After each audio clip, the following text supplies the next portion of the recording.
É difícil para uma pessoa perceber o quão rápido sua vida pode se transformar no exato oposto do que planejou. 5 anos atrás, Amy Eldridge, era cheio de energia. Trabalhei como superintendente dos Correios, pescava nos fins de semana e conseguia subir o terceiro andar do meu apartamento sem parar. Agora, todas as manhãs começam com a pergunta: será que vou conseguir ir ao banheiro sozinha hoje? Esclerose múltipla.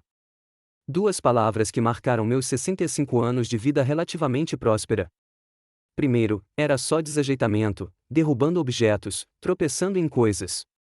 Depois, meu quadril esquerdo começou a ficar dormente. Quando caí no estacionamento de um supermercado, sem conseguir me equilibrar e me levantar, precisei consultar um médico. O diagnóstico soou como um julgamento. Sr. Eldridge, o senhor tem esclerose múltipla progressiva. Sinto muito, disse o Dr. Lambert. Ele mencionou tratamentos para retardar a progressão, adaptações domiciliares e grupos de apoio. Concordei, mas o único pensamento na minha cabeça era que eu tinha 2, talvez 3 anos pela frente, no máximo, e que, durante a maior parte desse tempo, eu ficaria indefeso. Nos últimos anos, morei sozinho. Minha esposa, Eleanor, morreu de câncer no pâncreas há 8 anos.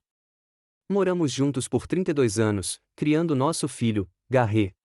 Depois que Eleanor faleceu, me aproximei da minha vizinha da escada, Mildred. Mas nosso relacionamento terminou quando ela se mudou com a filha para Pittsburgh. Então, agora, tudo o que tenho é meu filho, sua esposa Audrey e 2 netos, Toby, de 10 anos, e Nora, de 8. Sempre tivemos um relacionamento complicado com Garret. Ele cresceu como um menino teimoso e ambicioso que achava que eu não me esforçava o suficiente para ter sucesso. Inspetor dos Correios? Sério, pai? Você poderia ter sido qualquer coisa, e escolheu isso. Ele nunca percebeu que eu havia encontrado meu lugar, que eu amava meu trabalho, amava interagir com as pessoas, ajudar a resolver seus problemas. Eu gostava da sensação de estabilidade e confiança no futuro. Garret seguiu um caminho diferente. Formou-se em administração de empresas e agora trabalha como avaliador de seguros para uma grande empresa. Casou-se com Audra, tão ambiciosa quanto ele. Ela trabalha como operadora no call center de um banco, mas sempre enfatiza que ocupa o cargo de supervisora e gerencia uma equipe de 15 pessoas. Vejo meus netos uma vez por mês quando eles vêm para o jantar em família obrigatório.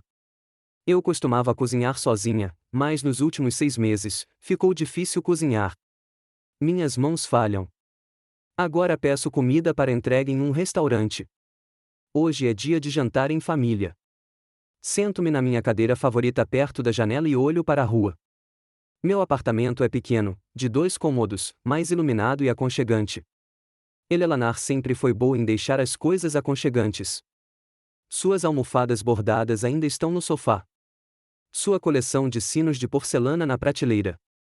Não consegui jogar nada fora depois que ela morreu. Até as roupas dela ainda estão penduradas no armário, embora Garret e Audra tenham se oferecido mais de uma vez para abrir espaço. A campainha toca exatamente às 18 horas. Levanto-me lentamente da cadeira, pego o meu andador e vou abrir. Cada passo é um esforço, mas consigo. Oi, pai. Garret entra primeiro, me beijando descuidadamente na bochecha. Ele cheira a colônia cara. Como você está? Nada mal, respondo, embora não seja meu melhor dia. Minha perna esquerda está um pouco dura. Audra passa por mim sem nem olhar para mim. Ela vai direto para a cozinha como se fosse sua casa. Toby e Nora cumprimentam, mas voltam para seus tablets. Crianças, diz Garret severamente, cumprimentem o vovô normalmente. Os netos se aproximam de mim com relutância. Toby estende a mão para um aperto de mão como um adulto. Nora me abraça, mas de alguma forma mecânica, sem um abraço apertado. Pai, você pediu comida? Pergunta Garret, entrando na sala e ligando a TV, espero que não seja do mesmo restaurante chinês. Da última vez, Audra teve indigestão. Hoje é comida italiana, respondo. Deve chegar em 20 minutos. Italiano? Audra volta da cozinha com um olhar descontente. Garret, você sabe que estou fazendo uma dieta sem carboidratos agora. O que eu vou comer? Garret dá de ombros. Papai simplesmente não pensou nisso. Tudo bem. Provavelmente tem salada aí. Eu realmente não pensei. Audra muda de dieta o tempo todo. É impossível acompanhar. No mês passado, ela parou de consumir laticínios. No mês anterior, ela parou de consumir glúten. Desculpe, Audra, digo. Posso ligar e adicionar uma salada grande ao pedido? Não precisa, ela me dispensa com um gesto. Vou comer em casa. O tom de voz dela deixa claro que cometi um erro imperdoável. Sento-me na minha cadeira pelos próximos 20 minutos, ouvindo Garry e Audra conversarem sobre seus planos para as férias de verão. Eles querem ir para o litoral, alugar uma casa por 2 semanas. Os netos continuam sentados em silêncio, olhando para as telas. Quando a comida chega, Garry paga, embora eu tente pegar minha carteira. Vamos lá, pai, ele diz com um leve tom de condescendência. Eu sei que sua aposentadoria não é de borracha. É verdade. Minha aposentadoria é modesta, mas tenho economias, $450.000 que acumulei ao longo dos anos e recebi depois da venda da minha casa com a Eleanor. Mudei-me para este apartamento depois que ela morreu. Por que eu precisaria de uma casa grande só para mim? Garry não sabe sobre as economias. Nunca contei a ele, com medo de que ele me pressionasse a investir o dinheiro seguindo seus conselhos. Sentamo-nos à mesa. Audra pega um pedaço de alface e literalmente coloca uma folha de cada na boca, mostrando ostensivamente que está me fazendo um favor. Papai, você precisa cortar o cabelo, diz Garry enquanto enche uma tigela grande de espaguete. Você parece um morador de rua. Passo a mão pelo cabelo. Cresceu de novo. Eu costumava ir à barbearia da esquina todo mês, mas agora virou um problema. É difícil para mim sair, respondo. Você pode ligar para um cabeleireiro em casa, diz Audra. Não é tão caro. Vou pensar. Vovô, por que você está comendo tão devagar? Pergunta. Nora de repente, desviando o olhar do tablet. Porque o vovô tem uma doença, querida, responde Audra por mim. Ele não consegue mover as mãos rápido o suficiente. É contagioso? Há medo nos olhos de Nora. Não, boba, ri Audra. É porque o vovô é velho. Sinto uma pontada de ressentimento. Tenho 65 anos, o que não é tão velho para os padrões de hoje. E não é a idade, é a doença. Papai, você pode pegar mais guardanapos? Pergunta Garry. E, a propósito, você tem parmesão? Levanto-me lentamente, apoiando-me na mesa. Os guardanapos estão no armário. Nada de parmesão. Chegar ao armário é uma jornada. 3 passos que parecem nada para uma pessoa saudável. Para mim, é uma provação. Consigo sentir o olhar impaciente de Garry em mim. Devo ajudar? Pergunta ele, visivelmente irritado. Não, eu cuido disso. Pego os guardanapos e volto lentamente para a mesa. Os netos terminaram de comer e voltaram para seus aparelhos eletrônicos. Audra está rabiscando algo no celular. Pai, faz tempo que eu queria falar com você, diz Garry, secando a boca com o guardanapo.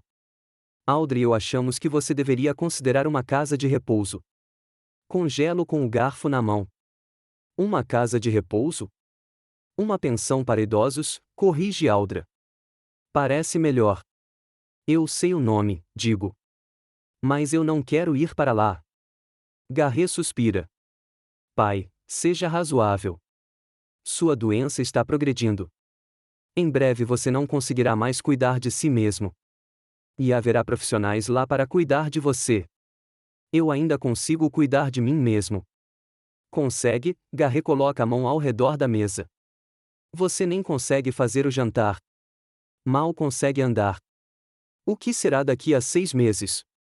Não há preocupação em sua voz, apenas irritação. É como se eu tivesse ficado doente de propósito para causar problemas a ele.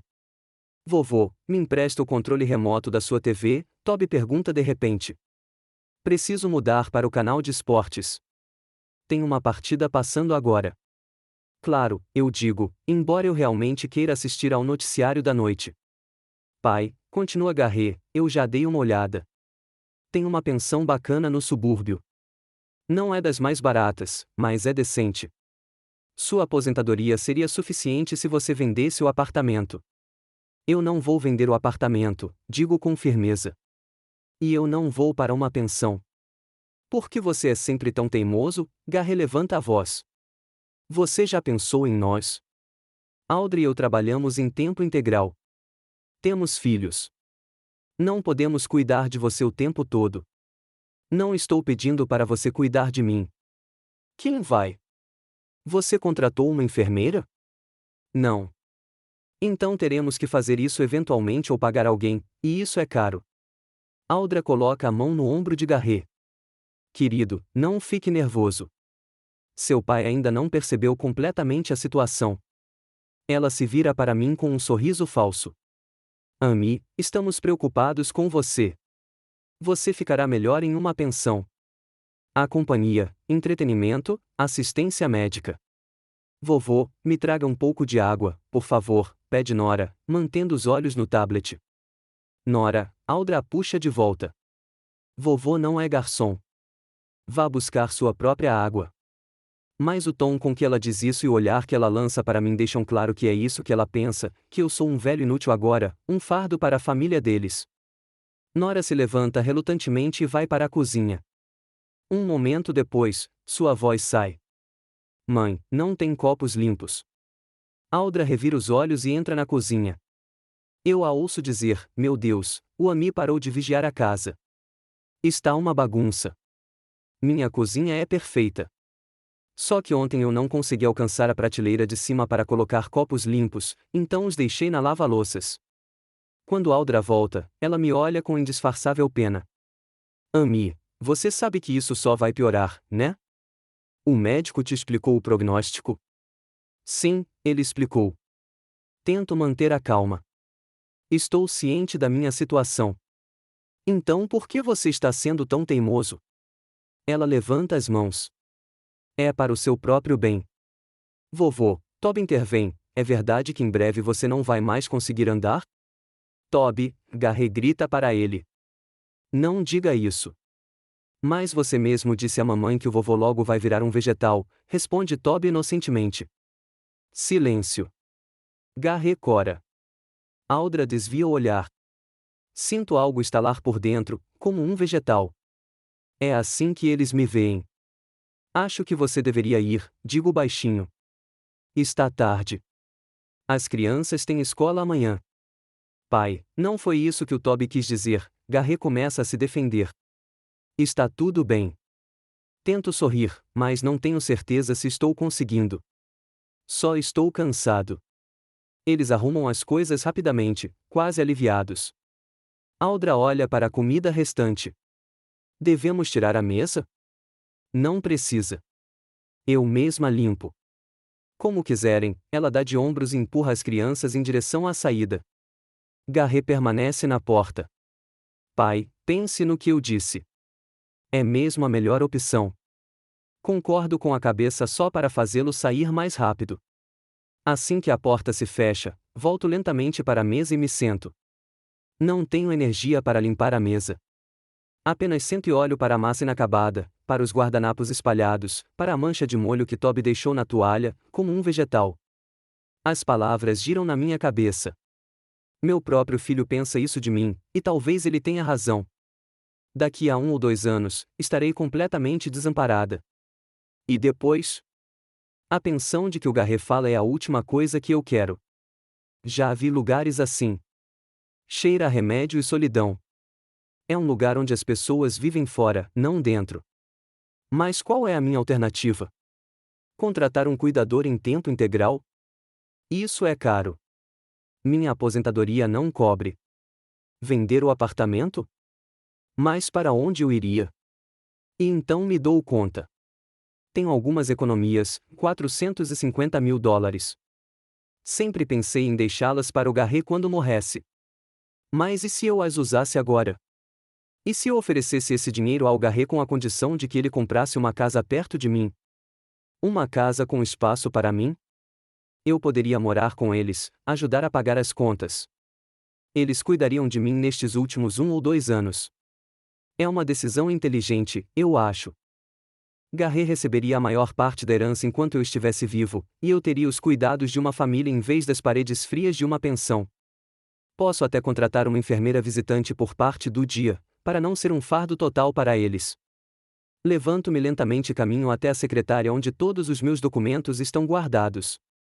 Pego um extrato bancário mostrando o valor da conta. Sim, $450.000, o suficiente para uma bela casa no nosso bairro. Garret vai ficar feliz. Ele está querendo sair daquele apartamento apertado há muito tempo. Vou ligar para ele amanhã e explicar tudo. Tenho certeza de que ele vai concordar. O dinheiro muda as pessoas. E talvez esse dinheiro mude a atitude de Garret em relação a mim. Talvez ele até pare de me ver como um velho inútil, um fardo, um homem que logo será como um vegetal. Com esse pensamento, finalmente encontro forças para limpar a mesa e ir para a cama. Amanhã será um novo dia e uma nova decisão. Amanhã foi surpreendentemente boa. Acordei sem a rigidez habitual nas articulações, consegui ir ao banheiro sozinho e até preparei ovos mexidos para o café da manhã. Dias como este são um verdadeiro presente para a minha doença. Os médicos chamam de remissão quando os sintomas diminuem temporariamente. Eu chamo de um pequeno milagre e tento aproveitar cada minuto ao máximo. Enquanto eu estava sentada à mesa da cozinha, mastigando lentamente meus ovos mexidos, repassei mentalmente a conversa da noite anterior e minha decisão da noite anterior. À luz da manhã, parecia ainda mais acertado. $450.000 eram uma chance para Garret conseguir sua própria casa e para mim evitar a pensão. Afinal, esta é a minha família. Apesar da humilhação de ontem, apesar das palavras sobre vegetal, acredito que, no fundo, meu filho se importava comigo. Peguei o telefone e disquei o número do Garret. Ele nunca me liga sozinho. Eu sempre tenho que tomar a iniciativa. Pai, ele pareceu surpreso. Tem algo errado? Ele perguntou. Não, não tem nada. Tentei parecer animado. Gostaria de conversar com você sobre algo importante. Você poderia vir aqui hoje? Hoje à noite, ele estava claramente hesitante. Audrey e eu temos planos para hoje à noite. Queríamos ver casas no subúrbio. Não vai demorar muito, tentei disfarçar minha decepção. E isso é muito importante, Garret. Uma pausa. Quase pude vê-lo revirando os olhos e suspirando baixinho. Tudo bem, disse ele finalmente. Posso passar por aqui no meu horário de almoço, por volta da 1 da tarde, mas só terei meia hora. Obrigado, filho. Não me dei ao trabalho de lembrá-lo de que o escritório dele ficava a 20 minutos de carro do meu apartamento. Meia hora para dirigir e conversar, não muito generoso, mas melhor do que nada. Depois do telefonema, senti uma onda de energia sem precedentes. Tirei meu melhor suéter do armário, um suéter de lã azul escuro, presente da Eleanor no nosso último aniversário juntos. Ela sempre dizia que aquela cor combinava comigo. Então, lenta mais minuciosamente, limpei o apartamento. Tirei o pó das estantes, arrumei as almofadas do sofá e até consegui aspirar o carpete da sala, embora tenha precisado de 3 pausas para descanso. Eu queria que Garret visse que eu ainda era capaz de manter a casa em ordem. Exatamente à 1 hora da tarde, a campainha tocou. Garret estava pontual como sempre. Oi, pai, ele entrou apressado, tirando o casaco no caminho. Qual é a emergência? Algum problema de saúde? Não, balancei a cabeça. Estou bem de saúde, como sempre. Entre, sente-se. Aceita um café? Não, obrigado. Não tenho muito tempo. Ele sentou-se na beirada do sofá sem tirar o casaco. O que era tão importante que você queria discutir? Sentei-me lentamente na cadeira em frente a ele. Meu discurso preparado de repente pareceu deslocado. Decidi ser direto. Garret, tenho algumas economias, $450.000. Ele arqueou as sobrancelhas. $450.000. De onde? É o dinheiro da venda da casa, mais o que sua mãe e eu economizamos a vida toda. Guardei em uma conta separada. E você nunca falou sobre isso? Ele soou entre surpreso e reprovador. Não havia motivo para isso, dei de ombros. Mas agora decidi que quero te dar. Eu. Garret deu um passo à frente. Tudo? Sim, tudo. Mas com uma condição. Seu rosto ficou um pouco tenso. Que condição? Quero que você compre uma casa aqui no nosso bairro. Uma casa com espaço para mim. Eu poderia morar com você, ajudar a pagar as contas, e você poderia cuidar de mim nesses últimos anos. Garret recostou-se no sofá. Seu rosto tornou-se impenetrável. Você está sugerindo que nos mudemos para Frankfurt e moremos com você? Sim, assenti. 450 mil reais seriam suficientes para uma bela casa neste bairro, uma de 3 ou 4 quartos. Você e Aldra teriam sua metade. As crianças teriam seus próprios quartos, e eu teria um quarto pequeno e talvez um escritório. Posso até contratar uma cuidadora para a parte do dia, então não seria um fardo total para você. Garret ficou em silêncio, olhando para algum lugar além de mim. Eu podia ver as engrenagens em sua cabeça girando, calculando os ganhos e perdas. É uma oferta inesperada, pai, disse ele finalmente. Preciso discutir isso com a Aldra. Claro, sorri. Discuta. Mas eu gostaria de ouvir sua opinião pessoal agora. Ele passou a mão pelos cabelos, um gesto que eu conhecia desde a infância. Era o que ele sempre fazia quando estava nervoso ou inseguro. Bem, é uma oferta muito generosa, disse ele lentamente. E, claro, 450 mil dólares é uma quantia substancial. Audrey e eu queríamos uma casa própria há muito tempo. Mas senti um mais vindo em seguida. Mas não tenho certeza se Frankfurt é o lugar onde gostaríamos de morar. Não há boas escolas para crianças aqui. Meu trabalho é muito longe. Há boas escolas aqui, objetei. Você mesmo estudou nelas. Isso foi há 25 anos, pai. As coisas são diferentes agora. Senti a decepção crescendo dentro de mim. Eu esperava que Garret ficasse animado com a minha oferta, e ele estava dando desculpas. 450 mil dólares, Garret, repeti. É um dinheiro que você jamais conseguirá economizar sozinho. E tudo o que peço em troca é que você mora comigo nestes últimos 1 ou 2 anos. Ele se levantou, foi até a janela e ficou ali olhando para a rua. Tudo bem, disse ele por fim, virando-se para mim. Vou discutir isso com a Aldra. A oferta é realmente tentadora.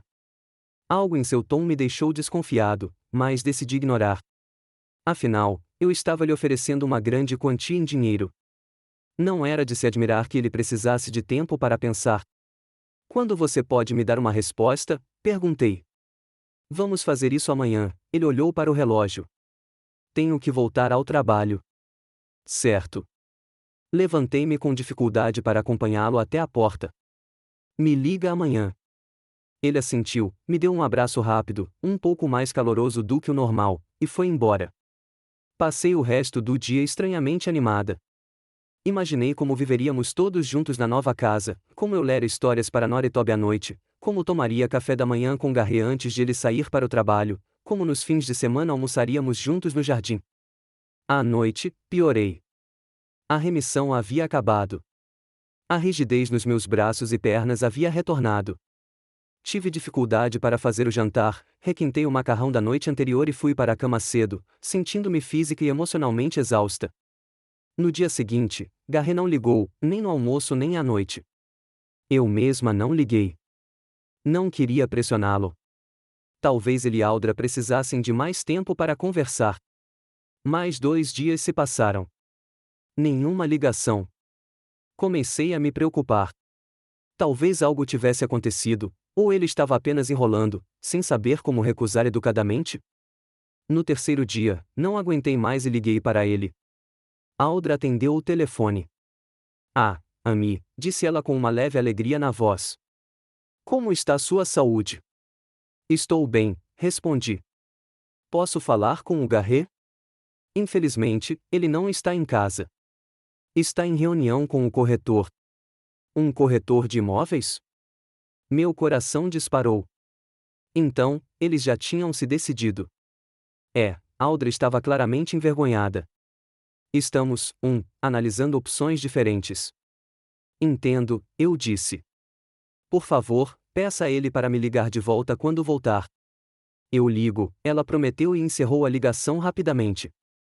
Garret não ligou de volta naquela noite. Também não ligou no dia seguinte. Comecei a achar que minha oferta tinha sido um erro. Talvez eu o tivesse envergonhado. Talvez ele não quisesse morar comigo, mas não soubesse como recusar o dinheiro. No quarto dia, decidi tomar uma atitude diferente.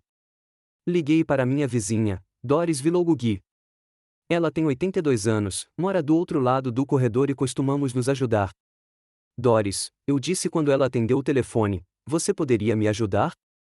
Preciso ir ao banco, mas hoje não é um bom dia para viajar sozinha. Claro, Amy, ela disse alegremente. Eu estava prestes a dar uma caminhada. Meu médico diz que ar fresco faz bem para as articulações. Doris é uma mulher cheia de energia, apesar da idade e da artrite. Ela dirige um Ford antigo e ainda faz suas próprias compras. Meia hora depois, estávamos a caminho do banco. Lá, verifiquei a conta e me certifiquei de que o dinheiro estava lá. Doris estava me esperando no saguão e, quando saí, ela sugeriu: por que não paramos no Starbucks? Por minha conta. Eles estão fazendo uma promoção de um novo tipo de café hoje. Concordei, embora normalmente evite cafeterias. O Starbucks ficava em um shopping perto do banco. Doris e eu caminhávamos lentamente pelo corredor entre as lojas quando de repente ouvi uma voz familiar: Garret. Ele estava sentado a uma mesa em um pequeno café, de costas para mim, conversando com um homem de terno. Doris, fiz uma pausa. Você se importa se formos aquele café ali em vez do Starbucks? Claro que não, ela deu de ombros. É ainda menos cheio. Entramos no café e nos sentamos a uma mesa não muito longe de Garret. Ele estava tão absorto na conversa que nem nos notou. Eu escutei. Uma oferta realmente ótima, disse o homem de terno, espalhando alguns papéis sobre a mesa. 3 quartos, uma sala de estar com vista para o mar, um terraço, um pequeno jardim, e o preço é muito razoável para a localização. Está lindo, Garret olhou para as fotos. Audra vai adorar aquela cozinha com ilha. E as crianças vão adorar que fica a apenas 5 minutos de caminhada da praia. Ele sorriu. E a escola é perto, uma das melhores da região. Fiquei paralisado. Uma casa perto do mar. Mas estávamos falando de uma casa aqui em Frankfurt. Então, quando você planeja se mudar? Perguntou o homem, aparentemente corretor de imóveis. Assim que fecharmos o negócio, respondeu Garret. Acho que dentro de 1 mês a 1 mês e meio. Sua casa atual está à venda? Não, estamos morando em um apartamento alugado. Garret tomou um gole de café. Mas temos dinheiro para a entrada. Ou melhor, teremos em breve. Eu senti o sangue subir-me ao rosto. Estavam a planear usar o meu dinheiro para comprar uma casa à beira-mar. E o seu pai? Perguntou de repente o corretor, e eu congelei. Disse que ele estava doente e precisava de cuidados. Garret suspirou. Sim, é verdade. Mas encontramos uma boa pensão para ele aqui em Frankfurt, em Sunnylands. Talvez já tenha ouvido falar. Não, não ouvi, balançou a cabeça o corretor. Mas tenho a certeza de que, se a escolheu, é um bom negócio. Mais do que aceitável, assentiu Garret. E o mais importante, a equipe é treinada para trabalhar com pessoas com doenças progressivas. Meu pai tem esclerose múltipla e precisa de cuidados profissionais. Eu entendo, assentiu o corretor, com simpatia. É a coisa certa a se fazer. Você não pode ficar dividida entre trabalho, família e cuidar do seu pai doente. Exatamente, Garret estava claramente satisfeito com o acordo. E, além disso, o próprio papai insistiu que usássemos o dinheiro para comprar a casa dos nossos sonhos. Ele quer que sejamos felizes. Fiquei sem fôlego. Era uma mentira descarada. Eu nunca disse nada parecido. Aqui está o seu chá, Amy. Doris colocou uma xícara na minha frente. E trouxe tortas de mirtilo para nós. Espero que não se importe. Eu mal conseguia falar. Tremia de raiva e frustração. Obrigada, Doris, eu disse. Mas, sabe, de repente me senti mal. Você poderia me levar para casa? Por algum milagre, conseguimos sair do café sem sermos notados. Garret estava tão absorto em discutir os detalhes do acordo que não reparou no pai, a quem havia traído com tanta facilidade. Não disse uma palavra durante todo o caminho para casa. Doris tentou puxar assunto, mas logo percebeu que eu não estava afim, então também se calou. Ela me levou para casa, me ajudou a subir até o apartamento e se ofereceu para ficar comigo, vendo meu estado, mas recusei. Eu precisava ficar sozinho. Quando a porta se fechou atrás de Doris, afundei na cadeira e cobri o rosto com as mãos. Como pude ser tão ingênua? Como pude acreditar que Garrett e Aldra concordariam em morar comigo, em cuidar de mim? Todo o plano deles estava claro agora. Eles iam pegar meu dinheiro, comprar uma casa perto do mar e me colocar em uma pensão, a mesma pensão para a qual eu relutava tanto em ir. E Garrett nem teve medo de mentir para o corretor de imóveis que eu havia insistido. Lembrei-me do que Eleanor disse. Ela sempre disse que Garrett era muito parecido com meu pai, tão egoísta e calculista quanto ele. Eu sempre defendi meu filho, dizendo que ele era apenas ambicioso, determinado, que cresceria e seria mais atencioso, que era apenas o caráter dele, um pouco insensível, mas bondoso no coração. Agora eu podia ver que Eleanor estava certa. Garrett nunca mudaria. Ele sempre pensaria apenas em si mesmo e na família. Sou apenas um fardo para ele que precisa ser colocado em outro lugar para não interferir em sua vida feliz à beira-mar. O telefone tocou, interrompendo meus pensamentos amargos. Olhei para a tela, Garrett. Aparentemente, ele tinha chegado em casa e visto minha chamada perdida. Ou talvez tivesse finalmente decidido me contar sobre sua decisão. Não atendi. Precisava de tempo para decidir o que fazer a seguir. E a decisão veio quase imediatamente, cristalina e simples. Eu não daria um centavo a Garrett, nem pela casa na praia, nem por nada. Era dinheiro que eu vinha economizando a vida toda, e ele continuaria sendo meu. Peguei meu telefone e disquei o número do banco, pedindo para falar com meu gerente. Sr. Eldridge, o que posso fazer por você? Perguntou ele. Quero bloquear a transferência de fundos da minha conta, respondi com firmeza. Recentemente, pensei em transferir uma grande quantia para o meu filho, mas agora mudei de ideia. Quero garantir que nenhum dinheiro saia da minha conta sem a minha presença pessoal no banco. Depois de conversar com o gerente do banco, senti uma estranha calma. Agora eu sabia que meu dinheiro estava seguro, que Garrett não poderia acessá-lo sem o meu conhecimento. Isso me deu uma sensação de controle, uma sensação rara na minha vida atual, em que o controle sobre meu próprio corpo estava se esvaindo a cada dia. Passei a noite lendo, tentando não pensar na traição do meu filho. O livro, um romance histórico sobre guerras do século XVIII, não era muito envolvente, mas pelo menos me distraía dos meus pensamentos sombrios. O telefone tocou mais algumas vezes, todas do Garrett. Não atendi. Não estava pronto para conversar, ou melhor, não queria revelar meus planos com antecedência. Na manhã seguinte, acordei com o toque insistente da campainha.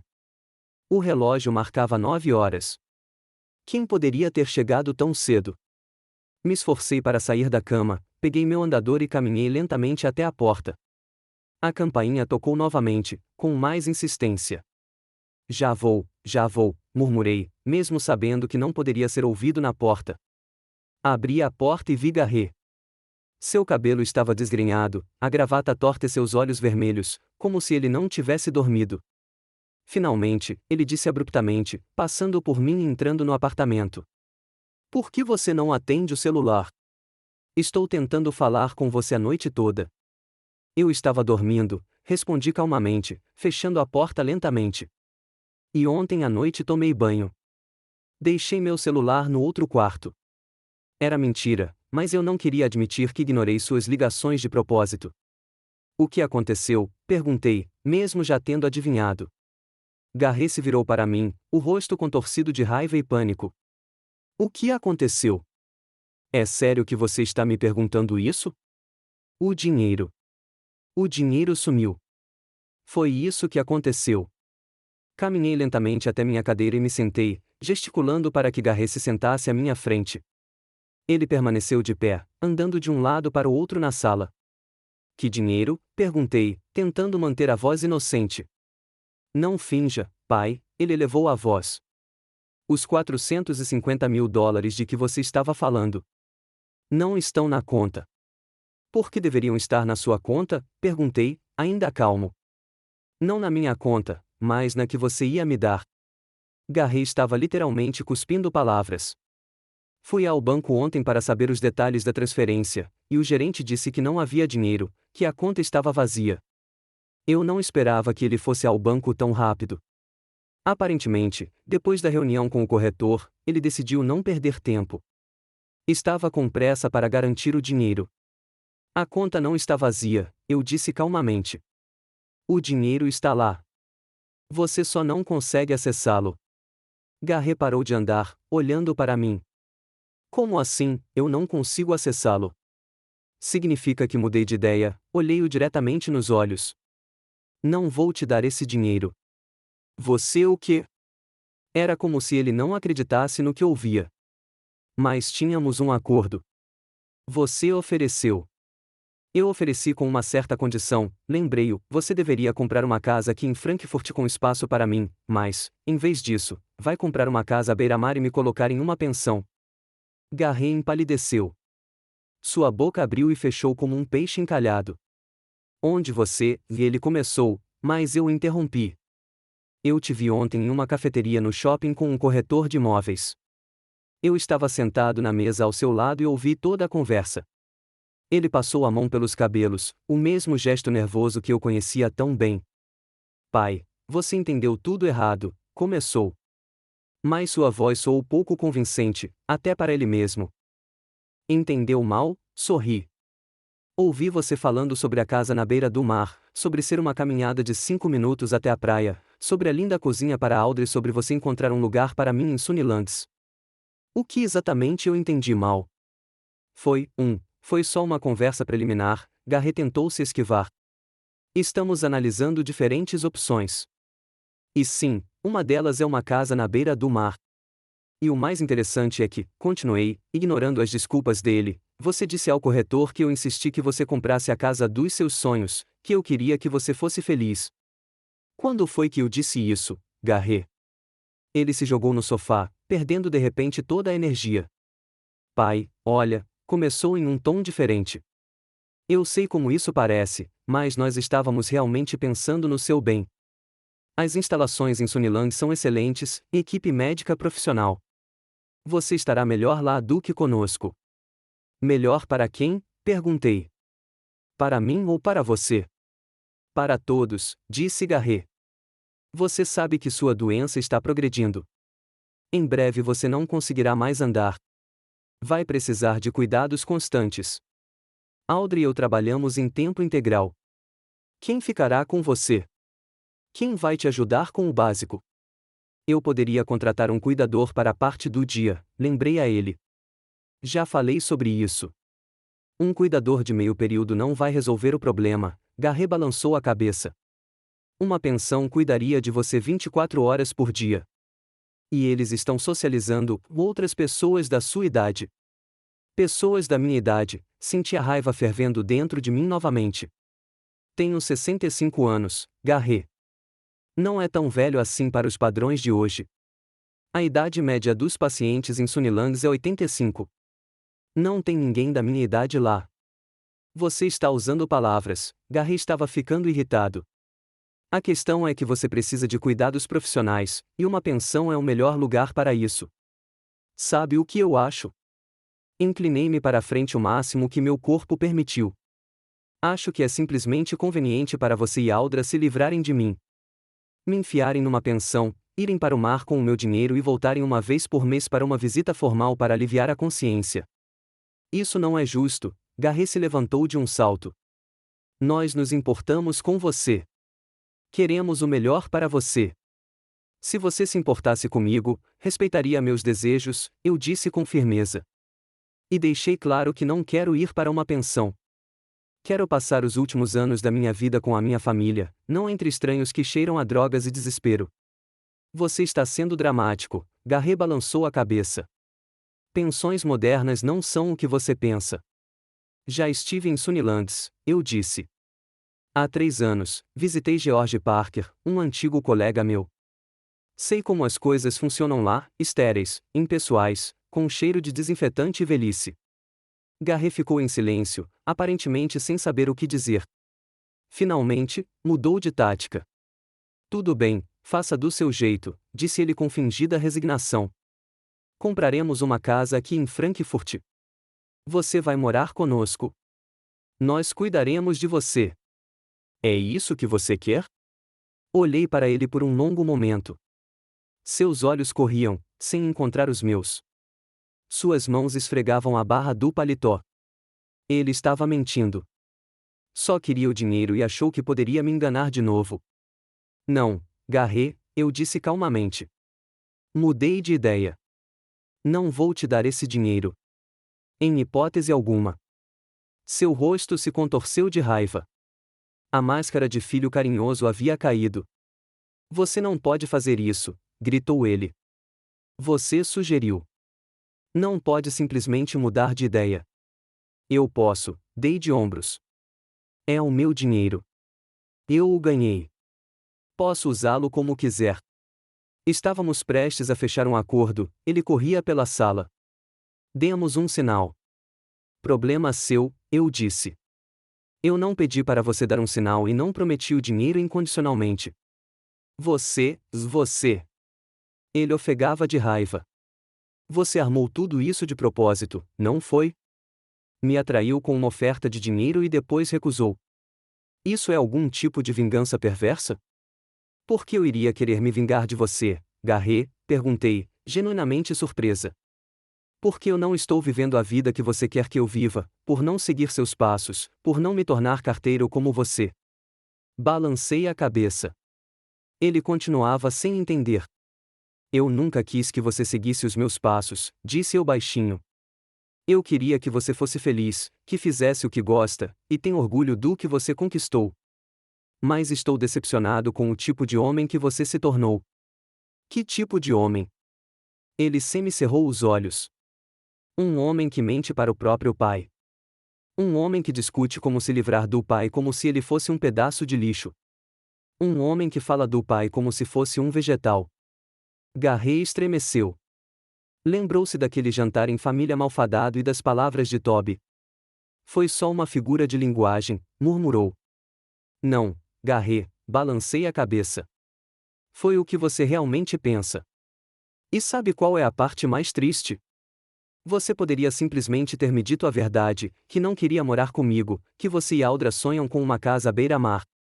Eu teria entendido. Poderia até ter te ajudado com o dinheiro, não o valor total, mas alguma coisa. Mas você decidiu seguir o caminho das mentiras e da manipulação. Garré ficou em silêncio, olhando para o chão. Finalmente, ergueu os olhos. E agora? Perguntou com a voz rouca. Nada agora, respondi. Vá para casa. Explique para a Aldra que não haverá dinheiro. Cancele o negócio. Perca o depósito. A vida continua. E você? O que vai fazer? Vou encontrar outra solução para o meu problema, respondi. Não se preocupe com isso. Não se preocupe, ele começou a surtar novamente. Você acabou de nos roubar a chance de uma vida melhor. Você nos enganou, nos deu esperança e depois atirou. Eu não te enganei, retruquei. Eu te ofereci dinheiro sob certas condições. Você escolheu ignorar essas condições. Porque seus termos eram impossíveis, ele elevou a voz. Você queria que sacrificássemos nosso futuro pelo seu conforto. Eu queria que você me desse os últimos 2 anos da minha vida, eu disse baixinho. 2 anos, Garré, depois dos 32 anos que sua mãe e eu dedicamos a você.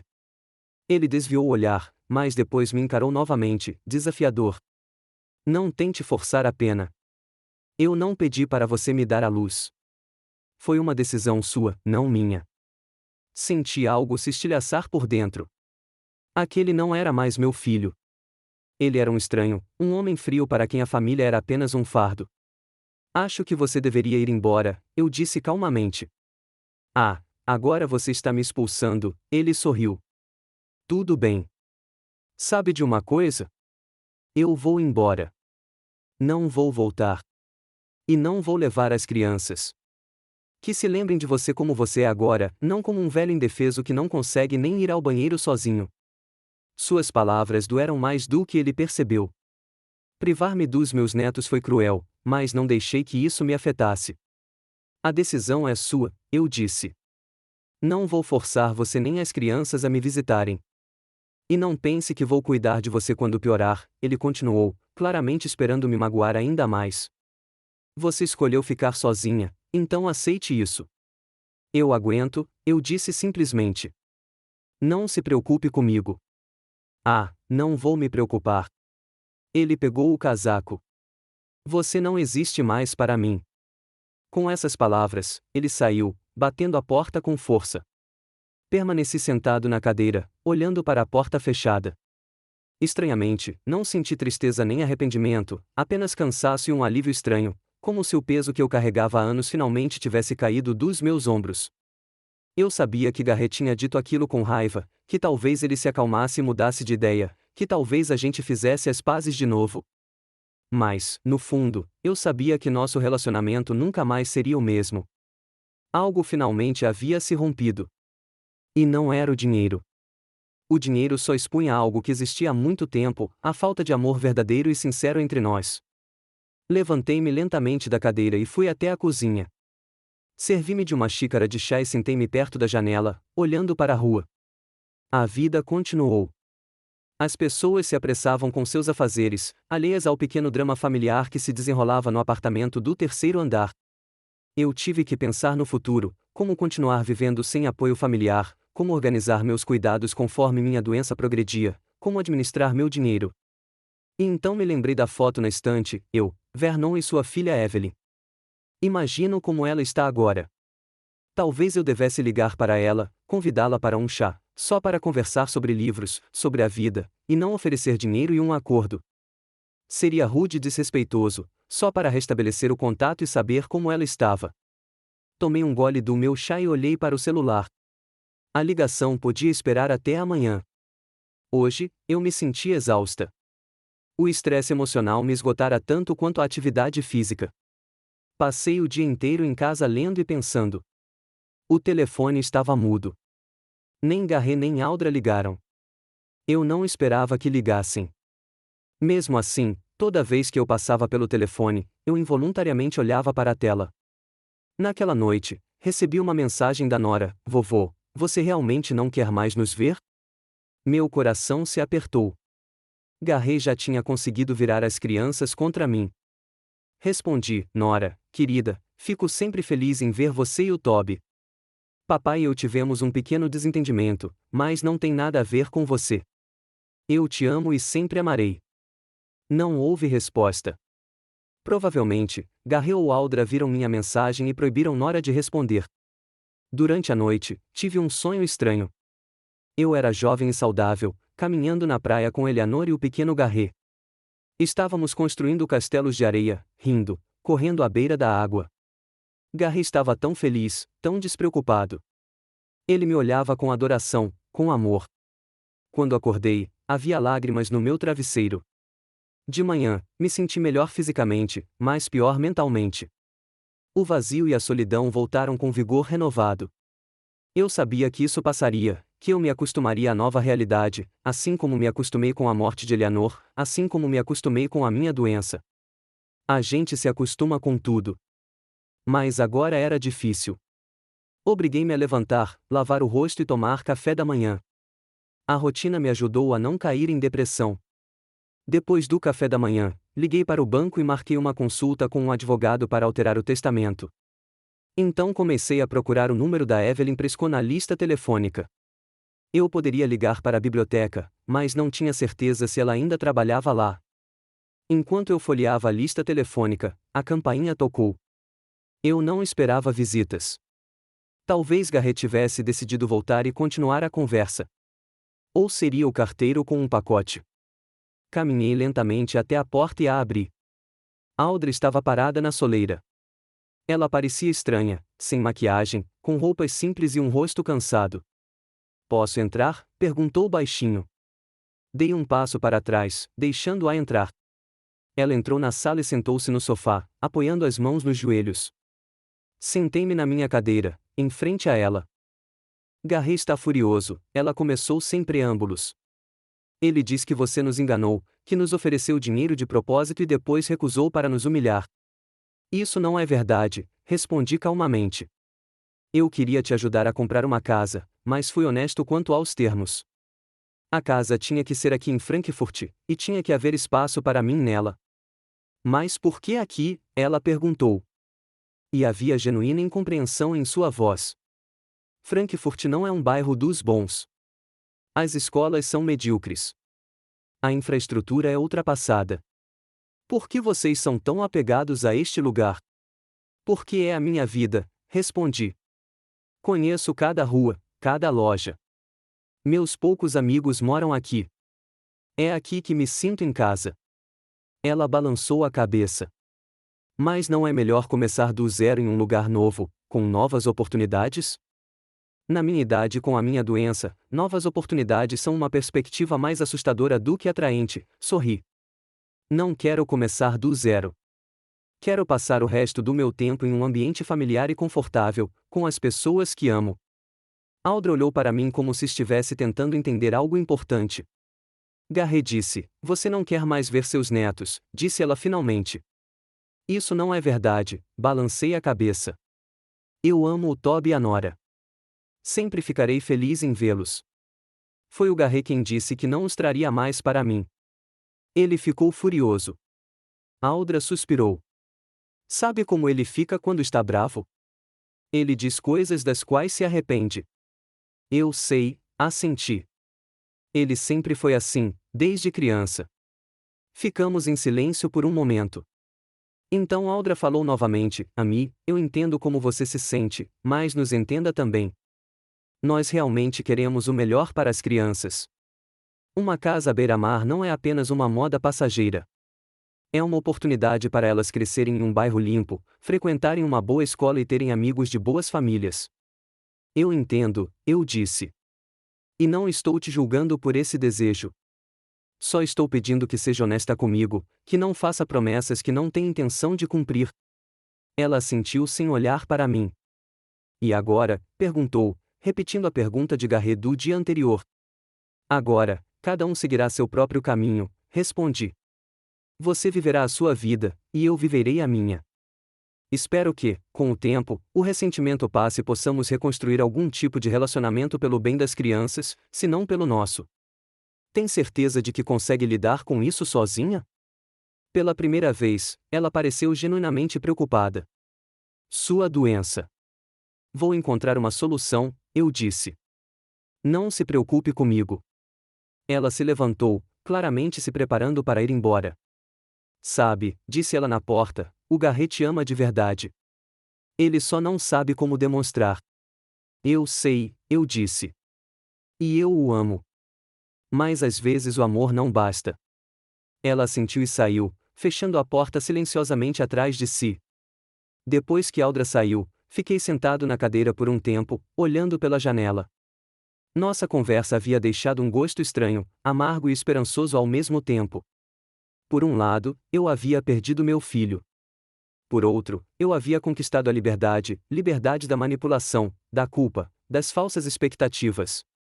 Desviei o olhar para a estante onde estava a foto de Vernon e Evelyn. Ela havia sido tirada na formatura de Evelyn, quase 20 anos atrás. Vernon era meu melhor amigo desde a minha juventude. Trabalhávamos juntos nos correios, pescávamos juntos e torcíamos para o mesmo time de futebol. Ele morreu há 3 anos de um ataque cardíaco, repentino e inesperadamente. Ainda sinto falta das nossas longas conversas, das suas risadas, da sua capacidade de ver o lado bom até nas situações mais difíceis. Sua filha Evelyn sempre foi uma menina especial, quieta, atenciosa, com olhos azuis profundos semelhantes aos do pai. Ela perdeu a mãe cedo.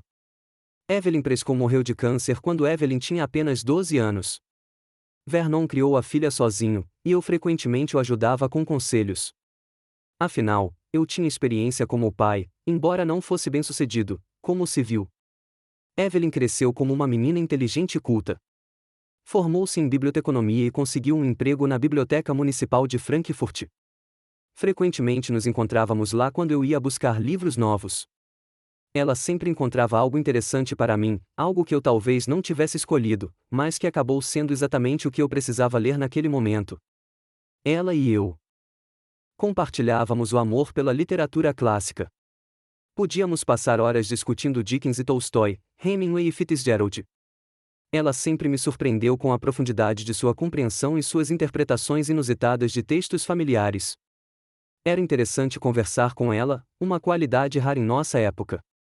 Após a morte de Vernon, Evelyn e eu nos vimos no funeral e depois algumas vezes na biblioteca. Mas minha doença piorou. Ficou cada vez mais difícil sair de casa e, aos poucos, nossa comunicação foi se desintegrando. A última vez que a vi foi provavelmente há 1 ano e meio, quando ela me ajudou a carregar uma sacola de livros para a casa.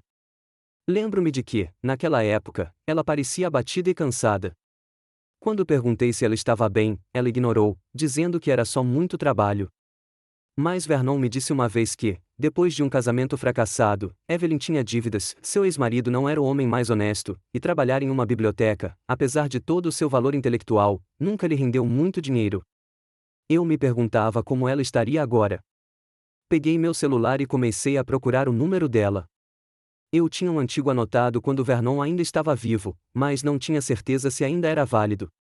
Precisava tentar. Disquei o número e ouvi os bips com certa excitação. 1, 2, 3. No quarto toque, o telefone foi atendido. Olá, disse uma voz feminina, cautelosa. Evelyn, perguntei, é a Mia Eldridge, um amigo do seu pai. Você se lembra de mim? Uma pausa. Então a voz se tornou visivelmente mais acolhedora. Sr. Eldridge, claro, eu me lembro do senhor. Como vai? Faz tempo que não o vejo na biblioteca. Infelizmente, minha saúde não me permite sair com tanta frequência quanto antes, respondi. Mas sinto falta das nossas conversas literárias. Eu também, disse ela com sinceridade. Você era um dos poucos visitantes com quem podia realmente conversar sobre livros, não apenas discutir as últimas fofocas. Conversamos um pouco sobre literatura, sobre os últimos livros que tínhamos lido. Então, decidi fazer uma pergunta mais pessoal. Evelyn, como você está no geral? Quer dizer, no trabalho, na vida. Ela suspirou. Sinceramente, não está tão bom. A biblioteca está sendo reduzida, o financiamento foi cortado, minhas horas foram reduzidas, então meu salário foi cortado, e os custos só estão subindo. Desculpe, eu disse sinceramente. Não é justo. As bibliotecas são o coração da cultura da cidade. Sim, mas não se pode explicar isso aos políticos, ela soou amarga. Eles só veem os números do orçamento. Conversamos mais um pouco e finalmente decidi fazer o que havia pedido. Evelyn, você poderia vir tomar um chá aqui um dia desses? Tem algo importante que eu gostaria de discutir com você. Claro, ela não hesitou por um segundo. Quando seria conveniente para você? Hoje à noite, talvez? Ou seria muito repentino? Não, hoje à noite está ótimo, ela respondeu. Só tem um dia curto na biblioteca hoje. Posso estar na sua casa por volta das 18 horas. Estarei esperando, eu disse, sentindo uma estranha excitação, quase como um encontro. Que coisa boba de se dizer, pensei comigo mesma. Tenho 65 anos. Estou doente, e este é um pedido de casamento, não um encontro romântico. Depois de conversar com a Evelyn, decidi arrumar o apartamento. Claro, eu não poderia fazer nenhuma limpeza séria, mas pelo menos poderia tirar o pó e organizar os livros nas estantes. Também pedi uma entrega de bolos da confeitaria mais próxima. Evelyn, lembrei-me, gostava de eclairs com creme de baunilha. O dia se arrastou lentamente. Tentei ler, mas não conseguia me concentrar. Meus pensamentos voltavam constantemente para a conversa que se aproximava. Como começar? O que dizer? Será que minhas sugestões seriam ofensivas? Será que Evelyn pensaria que eu estava tentando comprar sua atenção e carinho? Às 6 horas, os bolos chegaram. Coloquei-os num prato, liguei a chaleira e esperei. Exatamente às 6 horas, a campainha tocou. Evelyn estava pontual como sempre. Abri a porta e a vi, um pouco mais velha do que da última vez que a vi, mas ainda tão graciosa, com o mesmo olhar pensativo em seus olhos azuis. Sr. Eldridge, ela sorriu e me entregou um pequeno pacote. Trouxe o novo livro do Ishiguro. Acho que o senhor vai gostar. Obrigada, Evelyn, fiquei comovida com sua atenção. E, por favor, me chame de Ami. Afinal, nos conhecemos há tantos anos. Ela assentiu e entrou no apartamento. Percebi que ela examinava o lugar como se estivesse avaliando minhas condições de vida. Entre. Sente-se, apontei para a poltrona perto da janela. O chá está quase pronto. Deixe-me ajudar você. Ela foi até a cozinha. Onde estão suas xícaras? No armário acima da pia, respondi, seguindo-a, mas eu consigo lidar com isso, sério. Eu sei, ela sorriu. Mas será mais rápido assim. Ela habilmente recuperou as xícaras, preparou o chá e transferiu os bolos para pratinhos. Seus movimentos eram econômicos, precisos, sem complicações. Ela me lembrou Eleanor, que também fazia tarefas domésticas com certa elegância. Sentamo-nos na sala, eu na minha cadeira, ela no sofá. Conversamos um pouco sobre coisas banais, o tempo, novos livros, as últimas notícias da cidade. Então, cautelosamente, ela passou para um assunto mais pessoal. Amy, como está sua saúde? Vejo que você está usando um andador. Sim, assenti. Tenho esclerose múltipla progressiva. Fui diagnosticada há 5 anos, mas tem piorado mais rápido nos últimos 2 anos. Sinto muito, ela me olhou com genuína compaixão. Papai não disse nada. Mas provavelmente ele não sabia. Vernon morreu antes que as coisas piorassem, expliquei. Eu ainda conseguia andar com uma bengala, e os sintomas não eram tão perceptíveis. Ela assentiu, tomando um gole de chá. E seu filho, ele te ajuda? Suspirei. A pergunta era inevitável, mas ainda doía. Garry e eu temos um relacionamento complicado, disse eu, cautelosamente. Especialmente agora. Desculpe, disse ela, envergonhada. Eu não queria me intrometer.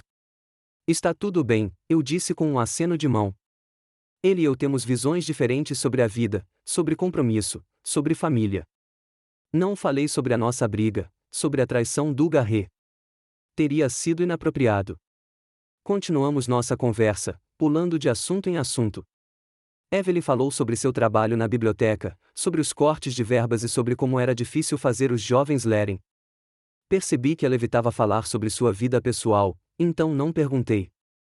Se ela quisesse, ela mesma me contaria. Finalmente, depois de beber o chá e comer a maioria dos bolos, decidi que era hora de ir direto ao assunto. Evelyn, comecei, organizando meus pensamentos, não a convidei aqui só para termos uma conversa agradável, embora eu tenha sentido falta das nossas conversas. Ela olhou para mim atentamente, esperando que eu continuasse. Tenho uma proposta de negócio para você, disse eu sem rodeios. Uma proposta um tanto inusitada, mas espero que seja do seu interesse. Estou ouvindo, ela se inclinou para a frente, colocando as mãos nos joelhos. Como você já percebeu, minha saúde está piorando, comecei. Os médicos dizem que, em 1 ano e meio, provavelmente não conseguirei mais andar. Terei problemas com a coordenação motora fina e possivelmente com a fala e a memória. Precisarei de ajuda, não médica, existem serviços especiais para isso, mais doméstica, ajuda com as compras, às vezes com a locomoção, e, tão importante quanto isso, preciso de companhia, contato humano. Evelyn assentiu, mas não disse nada, dando-me a chance de falar. Tenho algumas economias, continuei, $450.000. Gostaria de lhe fazer um acordo. Você será meu assistente pelo resto do meu mandato, 1 ano, 2 anos, talvez um pouco mais, e eu lhe legarei todas as minhas economias. Seus olhos se arregalaram de surpresa. Amy, essa é uma oferta muito generosa, disse ela, cautelosa.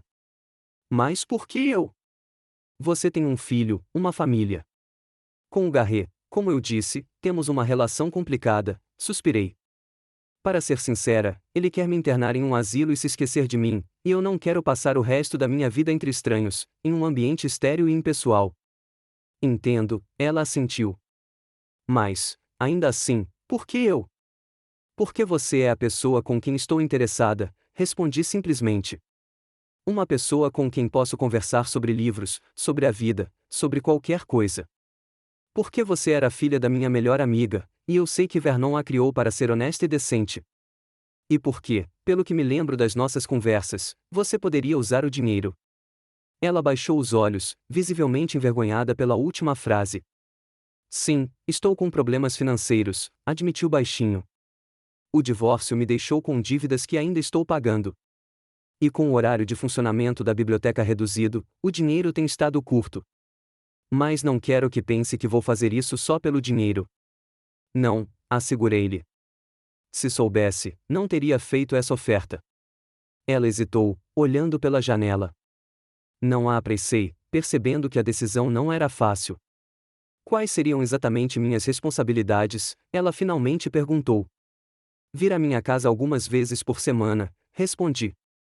Ajudar com as compras, a limpeza, a cozinha. Me acompanhar nos passeios enquanto eu ainda posso sair. Ajudar com a papelada, pagar as contas e simplesmente estar lá para conversar. Ler em voz alta para mim quando eu não puder fazer isso sozinha. E se você precisar de atenção médica, cuidados com o corpo? Existem serviços especiais para isso, repeti. Não espero que você desempenhe as funções de uma enfermeira, apenas o que uma pessoa normal pode fazer, uma amiga. Ela pensou novamente. Onde eu moraria? Aqui com você. Não, claro que não, balancei a cabeça. Você moraria na sua casa, como faz agora. Você só vem me ver em um horário específico. Claro, se em algum momento eu ficar muito mal, talvez eu tenha que considerar uma presença 24 horas, mas isso ainda está longe, e aí podemos discutir opções. E você vai me deixar todas as suas economias. Ela ainda não conseguia acreditar. Sim, confirmei. Mudarei o testamento amanhã, se você concordar. O dinheiro será seu quando eu morrer. Até lá, pagarei mensalmente pelos seus serviços, digamos, $2.000 por mês. É mais do que você recebe na biblioteca, certo? Muito mais, ela assentiu. Mas, Amy, o que seu filho vai dizer quando descobrir? Garrett já sabe que não vou deixar esse dinheiro para ele, eu disse. Ele não vai ficar feliz, claro, mas a decisão é minha, e não há nada que ele possa fazer a respeito. Evelyn me olhou atentamente. Tem certeza de que é isso que você quer? Não vai se arrepender depois? Tenho certeza absoluta, disse eu com firmeza. Este é o dinheiro que venho economizando a vida toda.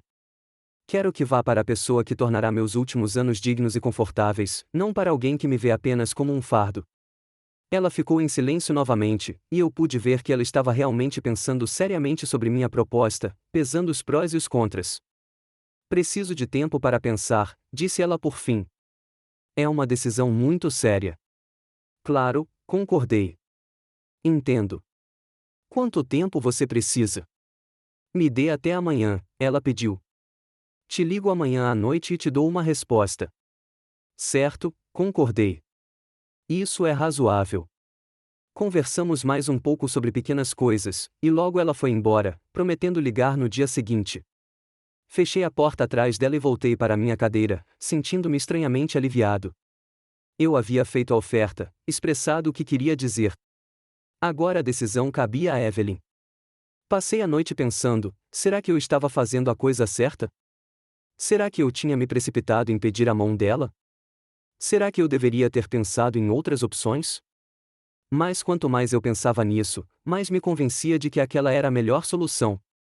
Evelyn era exatamente a pessoa com quem eu queria passar o tempo que me restava, inteligente, culta, calma, uma pessoa que não me olharia com pena ou desgosto quando minha condição piorasse. No dia seguinte, peguei um táxi para o banco. A reunião com o advogado foi rápida e profissional. Mudei meu testamento, nomeando Evelyn Prescott como única herdeira de todas as minhas economias. O advogado explicou que o testamento poderia ser contestado por Garrett como meu herdeiro direto, mas que ele teria pouca chance de sucesso se eu estivesse em sã consciência e memória no momento em que o documento fosse redigido. Não se preocupe, Sr. Eldridge, garantiu-me o advogado. Seu direito de dispor de seus bens é protegido por lei. Se seu filho decidisse contestar o testamento, teria que provar que o senhor estava incapacitado ou sob coação, o que, pela nossa conversa, claramente não era o caso. Voltei para casa com a sensação de ter dado um passo importante. Agora era só esperar a decisão da Evelyn. Ela ligou exatamente às 19 horas daquela noite, como prometido. Atendi o telefone com certa apreensão. Amy, sua voz soou firme, estive pensando sobre sua proposta. Prendi a respiração. Concordo, ela disse simplesmente. Mas gostaria de discutir alguns detalhes. Claro, o alívio me invadiu numa onda de ternura. Venha quando for conveniente para você. Posso passar aí amanhã depois do trabalho, ela ofereceu. Tenho uma lista de perguntas que gostaria de esclarecer. Ótimo, concordei. E estarei esperando. Depois da conversa, senti que a tensão dos últimos dias finalmente havia desaparecido. Uma solução havia sido encontrada. Um plano havia sido traçado. O futuro não parecia mais tão sombrio e sem esperança. No dia seguinte, Evelyn chegou com um caderno no qual havia anotado uma lista completa de perguntas. Ela adotou uma abordagem séria e profissional, e fiquei grata por isso. Discutimos sua agenda de visitas, responsabilidades específicas, acordos de pagamento, o que fazer se minha condição piorasse drasticamente, como interagir com os serviços médicos. Ela anotou minhas respostas e ofereceu suas soluções. Muitas delas eram muito razoáveis e práticas. Acho que deveríamos ter um acordo por escrito, ela sugeriu no final, para que tudo fique claro e compreensível para nós dois, e para que seu filho não tenha motivos para contestar nossos acordos. Concordo, assenti. Faz sentido. E ela me olhou séria. Quero que saiba que não estou fazendo isso só pelo dinheiro. Sim, é importante para mim, e não estou sendo hipócrita, mas, mais importante, você era o melhor amigo do meu pai. Ele sempre falava de você com muito respeito e carinho, e fico feliz por poder fazer algo por você em troca. Fiquei tocada com suas palavras. Obrigada, Evelyn, eu disse. Significa muito para mim. Decidimos que ela começaria a me ver em 2 dias, às segundas, quartas e sextas, das 14 horas às 18 horas. No restante do tempo, eu poderia me virar sozinha ou pedir ajuda por telefone, se necessário.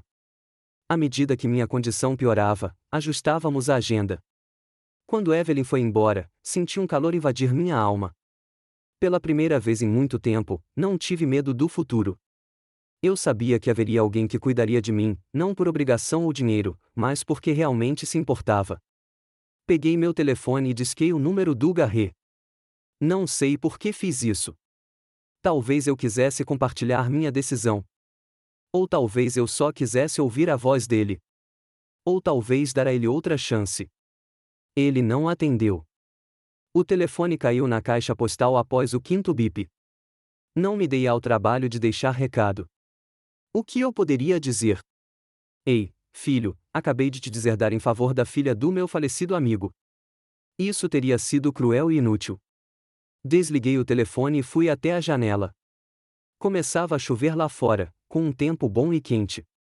As pessoas correram para se proteger, abrindo seus guarda-chuvas ou puxando seus capuzes. A vida continuou em seu ritmo habitual, alheia aos pequenos dramas humanos. Pensei em como a vida funciona estranhamente. Até uma semana atrás, eu tinha certeza de que passaria o resto dos meus dias em uma pensão, sozinha e esquecida, ou na melhor das hipóteses, em uma casa com meu filho e sua família, me sentindo um fardo e um objeto de aborrecimento. E agora tenho esperança de uma velhice decente, de companhia humana, de que as últimas páginas da minha vida não serão vazias e cinzentas, mas cheias de significado e calor. Tudo graças a um encontro casual em um café, que abriu meus olhos para a verdadeira natureza do meu filho, e graças a uma antiga amizade que me deu uma conexão com Evelyn. Eu não estava bravo com Garret. Eu apenas o aceitava como ele era, egocêntrico, egoísta, focado nos próprios interesses. Talvez um dia ele perceba o que perdeu. Talvez um dia ele se arrependa das suas escolhas. Mas esse será o seu caminho, a sua lição. E meu caminho estava traçado, os últimos anos na companhia de Evelyn, com livros, com conversas, com uma dignidade que eu não perderia nem na doença. Afastei-me da janela e sentei-me numa cadeira. Amanhã, um novo capítulo da minha vida começaria. E apesar da doença, apesar do fim inevitável, eu estava pronto para vivê-la da melhor maneira possível. O tempo muda surpreendentemente a percepção que temos da vida. Durante os 2 anos da minha doença, o que a princípio pareceu uma sentença, transformou-se num período de calma inesperada e até de felicidade. Um tipo especial de felicidade, tranquila, pensativa, livre de agitação e preocupações. Evelyn cumpriu a promessa. No início, ela vinha à minha casa 3 vezes por semana, por algumas horas seguidas, conforme havíamos combinado. Ela ajudou na limpeza, preparou o jantar, foi às compras, mas o mais importante, ela conversou comigo sobre livros, sobre a vida, sobre suas observações e pensamentos. Não me sentia como um paciente ou um tutelado. Sentia-me como um amigo, um interlocutor, uma pessoa cuja opinião era interessante e importante. Após cerca de 6 meses de nossos encontros, minha condição piorou visivelmente. Eu quase não conseguia andar sozinho e precisava de ajuda até mesmo para as atividades mais simples. Então, a própria Evelyn se ofereceu para morar comigo. Amy, disse ela um dia, enquanto me ajudava a tomar meus remédios, acho que devo morar com você. 3 dias por semana não são suficientes. Você precisa de ajuda constante. Tentei argumentar, dizendo que era um sacrifício muito grande da parte dela, que ela era jovem e deveria ter sua própria vida, mas ela foi inflexível. Meu apartamento é alugado de qualquer maneira, e o aluguel aumenta todo mês, explicou ela, de forma prática. E aqui você tem um quarto extra. Poderei passar mais tempo com você, e será mais fácil para nós dois. Além disso, ela acrescentou com um leve sorriso, onde mais vou encontrar um ouvinte tão atencioso para minhas discussões sobre Jane Austen? Nós dois rimos, e eu concordei. Uma semana depois, Evelyn se mudou para cá, ocupando o pequeno quarto de hóspedes. Ela trouxe consigo alguns pertences e muitos livros. Seus livros preencheram os espaços vazios em minhas estantes, como se encontrassem um lar entre meus próprios volumes. Foi simbólico. Nossas bibliotecas se fundiram, assim como nossas vidas. Percebi imediatamente como a atmosfera no apartamento mudou. Estava cheia de vida, o cheiro de café fresco pela manhã, o farfalhar silencioso das páginas enquanto Evelyn lia em seu quarto, o som da música.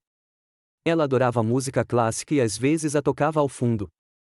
Do abrigo frio de um velho solitário, meu apartamento se tornou um lar acolhedor e acolhedor. De manhã, Evelyn me ajudava a levantar, lavar e me vestir. Depois, ela preparava o café da manhã, geralmente mingau de aveia com frutas ou ovos mexidos. Tomávamos café da manhã juntos, discutindo os planos do dia ou simplesmente conversando sobre o que tínhamos lido no dia anterior. Depois, ela ia à biblioteca. Ela não havia desistido do trabalho, embora tivesse reduzido o horário ao mínimo. Eu ficava sozinho, lendo ou olhando pela janela, às vezes cochilando. À noite, ela costumava ler em voz alta para mim quando minha visão ficava fraca demais para ler sozinha. Foi um verdadeiro salva-vidas. Relemos muitos dos meus livros favoritos, Dickens, Tolstói, Hemingway.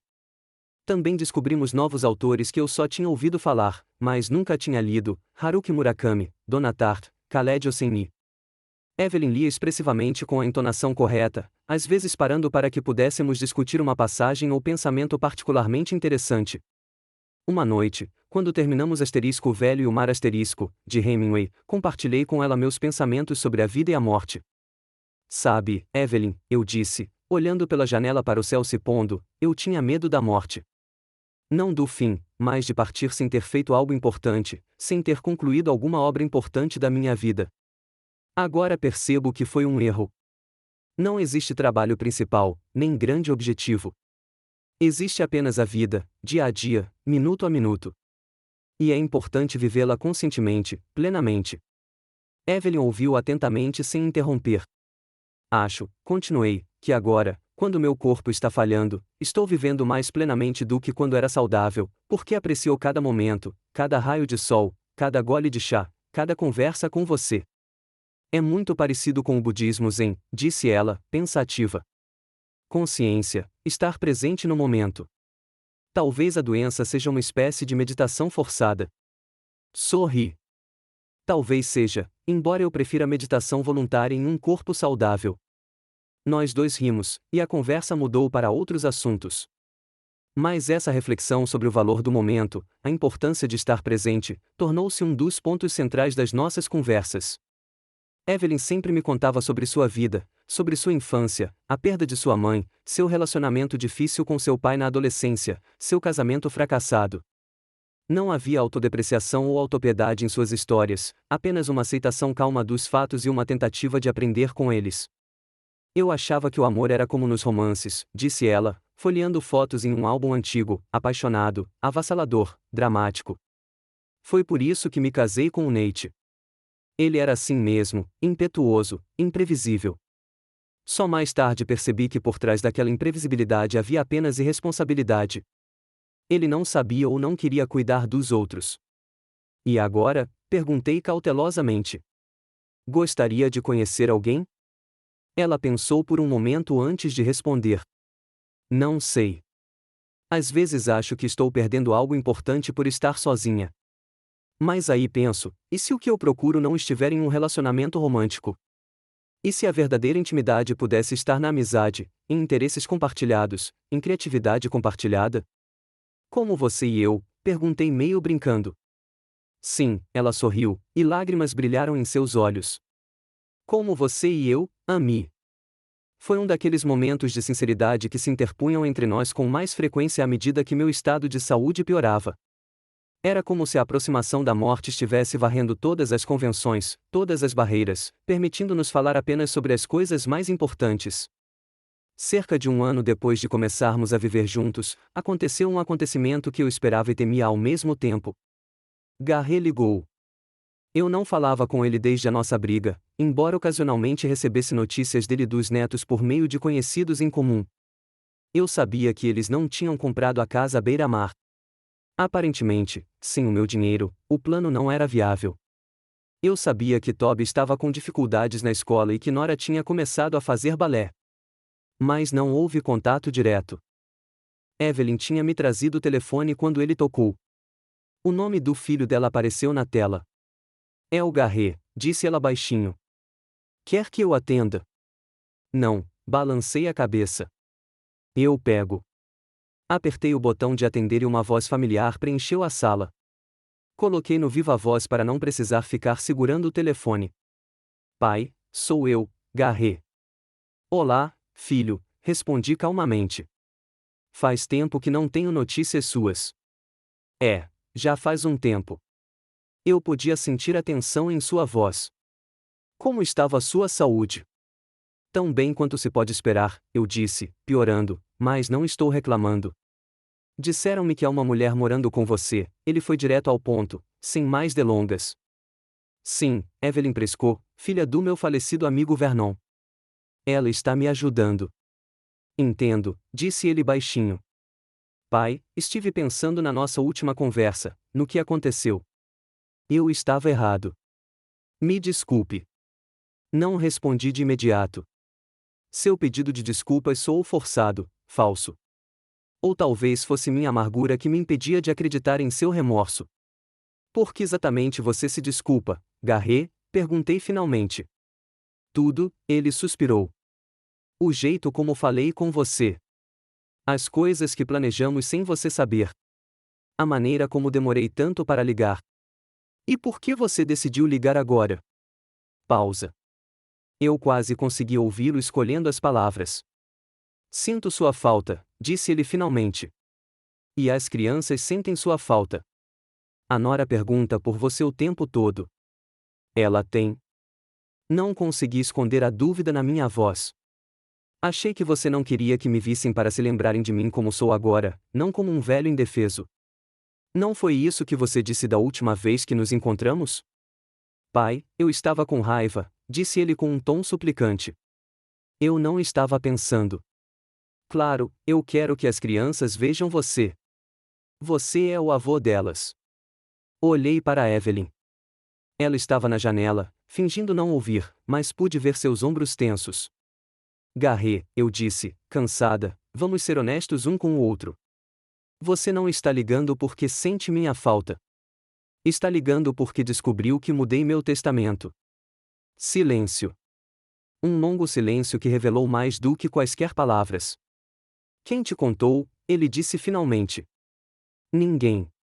Eu só conheço você, filho. Ele suspirou, como se tivesse desistido. Tá.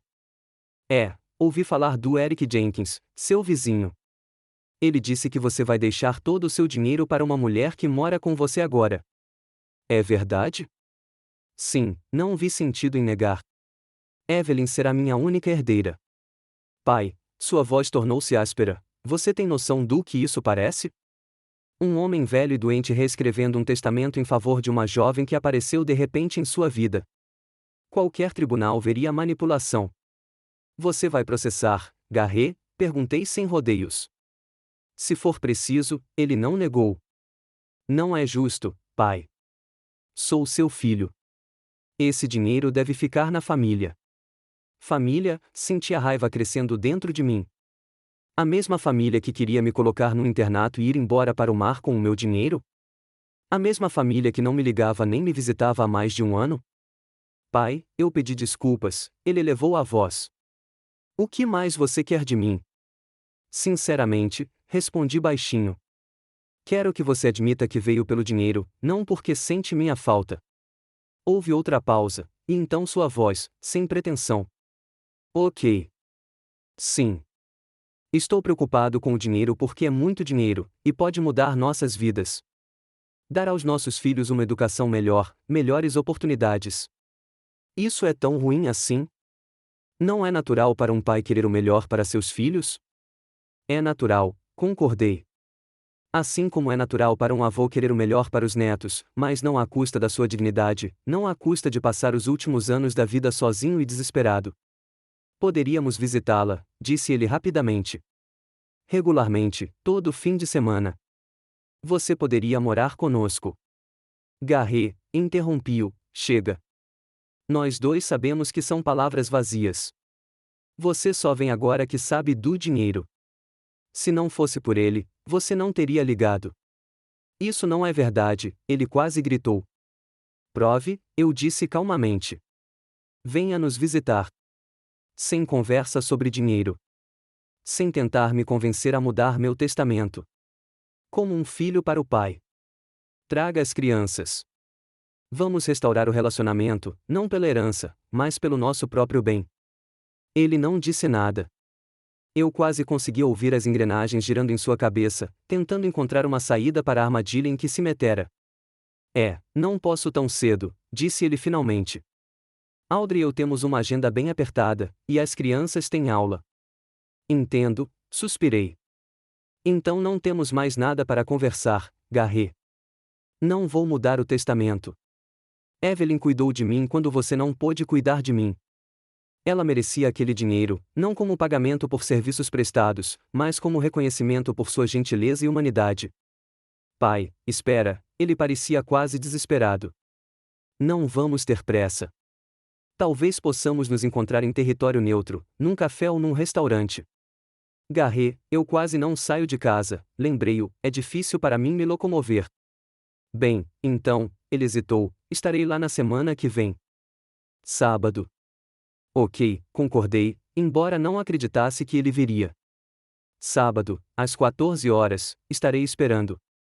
Nos despedimos e eu desliguei. Evelyn se virou para mim, com preocupação nos olhos.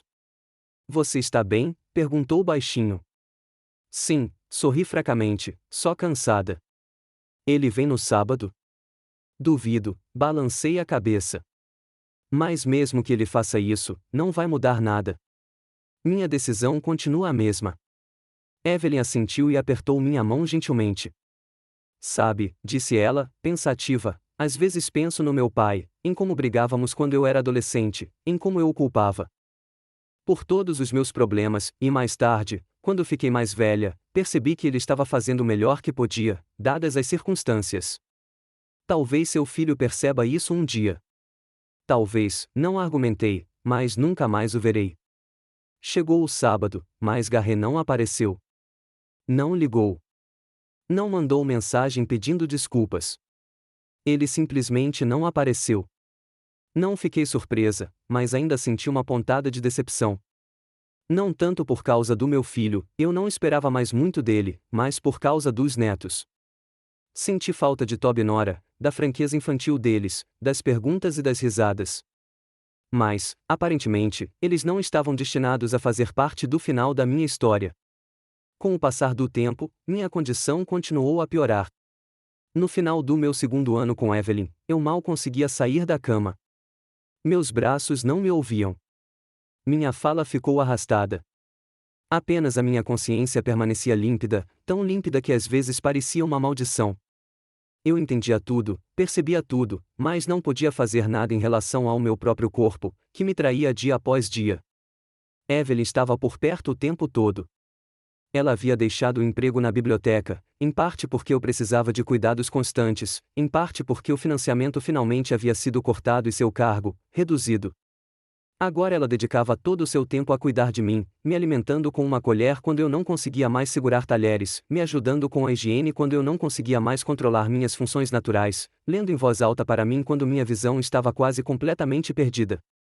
Nunca, nem uma vez, vi desgosto ou pena em seus olhos, apenas uma aceitação calma, apenas um desejo de ajudar. Ela me tratava com o mesmo respeito com que falava comigo quando eu ainda conseguia sentar numa cadeira e segurar uma xícara de chá. E foi um verdadeiro presente morrer com a minha dignidade intacta.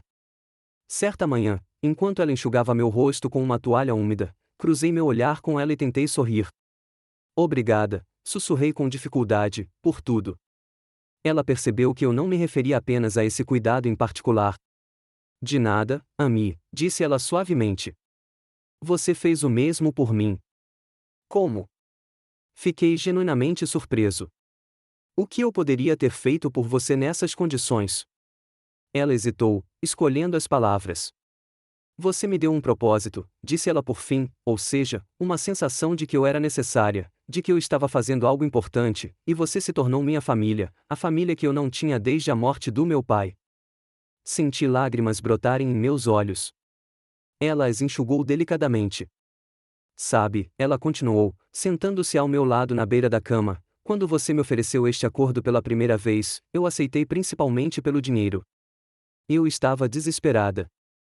Minhas dívidas estavam aumentando. Meu trabalho estava ficando escasso, mas, muito rapidamente, o dinheiro foi ficando em segundo plano. Percebi que estava recebendo algo muito mais valioso, a oportunidade de estar perto de um homem sábio e gentil, de aprender com você, de ouvir suas histórias, de ver a vida através dos seus olhos.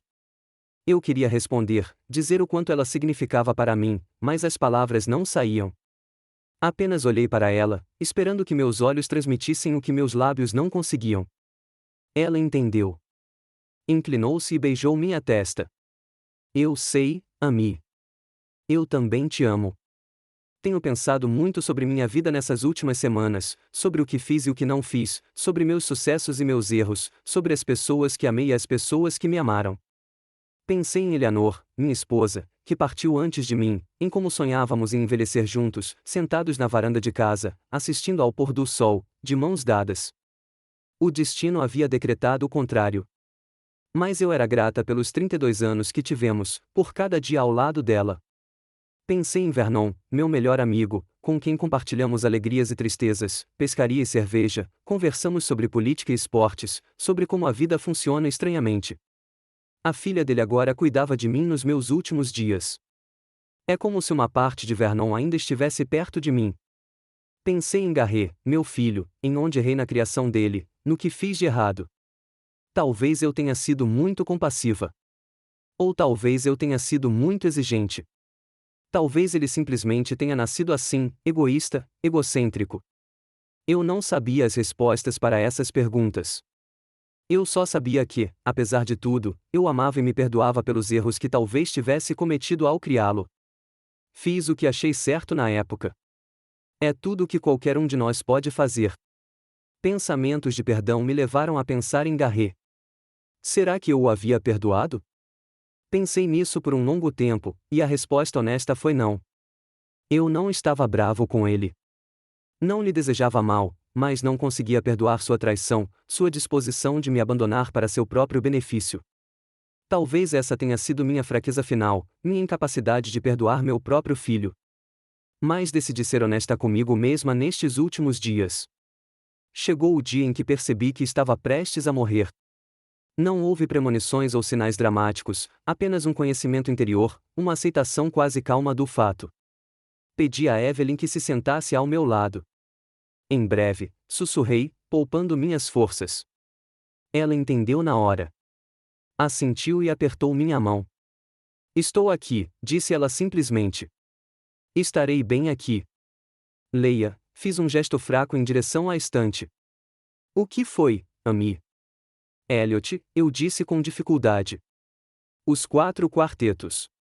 Ela sorriu, como se já esperasse por isso. Levantou-se, foi até a estante e encontrou o livro que queria. Ela voltou e sentou-se ao meu lado. Desde o começo? Assenti. Ela abriu o livro e começou a ler com voz calma e serena, tempo presente e tempo passado. Talvez ambos estejam presentes no tempo futuro, e o tempo futuro esteja contido no tempo passado. Fechei os olhos, deixando as palavras me envolverem, penetrando até o meu âmago. Eram exatamente as palavras que eu queria ouvir nas minhas últimas horas, sobre o tempo, sobre a memória, sobre o significado da vida e da morte. Evelyn lia, parando ocasionalmente para uma pausa ou para beber água. Ela lia o dia todo, com pausas quando eu cochilava, e continuava lendo quando eu acordava à noite, sentindo minhas forças finalmente me abandonarem. E tudo ficará bem, e tudo ficará bem, e tudo ficará bem. Sua voz soava distante, como se estivesse através de uma névoa. Senti a mão dela na minha, quente, viva. Havia muito mais que eu queria dizer a ela, mas não conseguia dizer nada. Eu apenas a encarei, tentando transmitir com o olhar toda a gratidão, todo o amor que sentia. Ela se inclinou na minha direção, e vi lágrimas em seus olhos. Está tudo bem, Amy, ela sussurrou. Pode ir agora. Vai ficar tudo bem. E eu acreditei nela porque se pessoas como Evelyn existissem no mundo, então tudo realmente ficaria bem. Apesar da dor, da traição, da perda, apesar da morte, fechei meus olhos e me deixei levar. A última coisa que senti foram os lábios dela na minha testa, leves como o toque de uma borboleta. E a última coisa que pensei foi em como a vida é estranha e bela, onde, bem no fim da estrada, não é a solidão que nos espera, mas o amor. Não o tipo de amor sobre o qual escrevem nos romances, mas outro tipo de amor, silencioso, profundo, real.